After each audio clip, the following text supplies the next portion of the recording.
पहले जो हमारी सरकारी सेवक ज्येष्ठता नियमावली 2002 थी, उसमें जो प्रमोशन के और सीधी भर्ती के मामले जब आते थे तो उसमें जो नियमावली में एक व्यवस्था थी कि एक चयन शब्द लिखा हुआ था उसमें, तो उसको आज स्पष्ट करते हुए एक चयन वर्ष उसको किया गया ताकि किसी कन्फ्यूजन की स्थिति न रहे।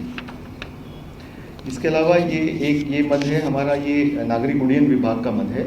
इसमें आज ये निर्णय लिया गया कि नैनीसैनी एयरपोर्ट को पहले इसको वायुसेना को स्थगित करने का निर्णय हुआ था, तो आज इस पर पुनर्विचार करते हुए ये निर्णय लिया गया कि राज्य सरकार इसको स्वयं इसको चलाएगी।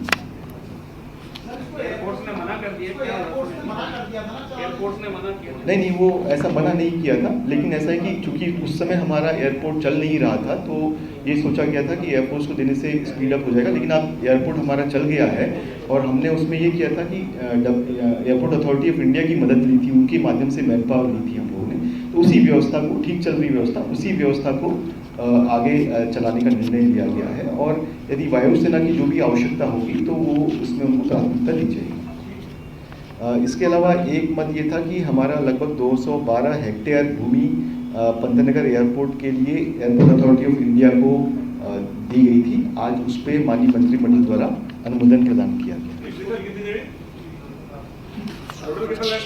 212.4 हेक्टेयर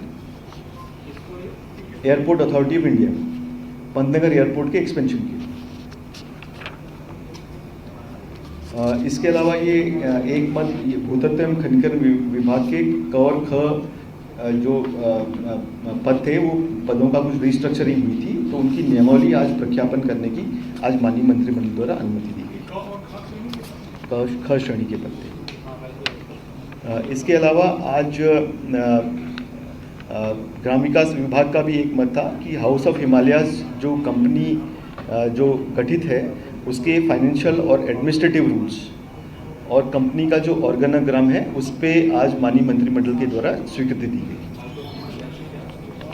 उसके एक तो एडमिनिस्ट्रेटिव यानी कि प्रशासनिक और वित्तीय नियम, उनके द्वारा क्या प्रशासनिक और वित्तीय नियम उनके द्वारा बनाए जाएंगे, उनके द्वारा क्या इस्तेमाल किए जाएंगे, उस पर सहमति दी गई और उनका एक ऑर्गेनोग्राम है उस पर भी आज सहमति दी गई। जो स्ट्रक्चर होगा उसका कंपनी का, उस पर भी सहमति आज दी गई। House of Himalayas. अच्छा, इसके अलावा ये भी माननीय मंत्रिमंडल द्वारा निर्णय लिया गया कि जैसे ये निर्णय किया गया कि कतिपय व्यक्तियों संस्थाओं द्वारा उत्तराखंड राज्य में अवस्थित 4 धाम यथा केदारनाथ धाम, बद्रीनाथ धाम, गंगोत्री धाम, श्री यमुनोत्री धाम व अन्य प्रमुख मंदिरों के नाम अथवा इनके संचालन के लिए गठित कोई ट्रस्ट समिति के नाम से मिलते जुलते नाम का प्रयोग कर ट्रस्ट एवं ट्रस्ट समिति आदि बनाई जाती है, तो इस प्रकार की गतिविधियों से जन सामान्य में एक असमंजस की स्थिति उत्पन्न होती है और स्थानीय परंपराओं और धार्मिक मान्यताओं को भी ठेस पहुंचती है और कई बार स्थानीय स्तर पर आक्रोश की संभावना बनती है। इसके दृष्टिगत राज्य सरकार द्वारा एक कुछ कड़े विधिक प्रावधान लागू किए जाने का भी निर्णय लिया गया। मेडिकल कॉलेज पिथौरागढ़ और मेडिकल कॉलेज हरिद्वार में जो 240 पदें थी नर्सिंग की, वो अभी सीधी भर्ती के माध्यम से उनकी नियुक्ति की जाएगी। इस पे जो है माननीय मंत्रिमंडल की सहमति प्राप्त हुई है। और इसके अलावा अगला जो मुद्दा है मेडिकल हेल्थ डिपार्टमेंट में registration charges, admission charges, ambulance के लिए चार्जेस और लेबोरेटरी के लिए चार्जेस पूरे स्टेट में हमारे पीएचसी, सीएचसी, डिस्ट्रिक्ट हॉस्पिटल और सब डिस्ट्रिक्ट हॉस्पिटल, इन सभी के लिए रेट्स हमने यूनिफॉर्म कर दिए हैं। आपकी सहूलियत के लिए अगर आप चाहें तो मैं रेट्स भी बताता हूँ।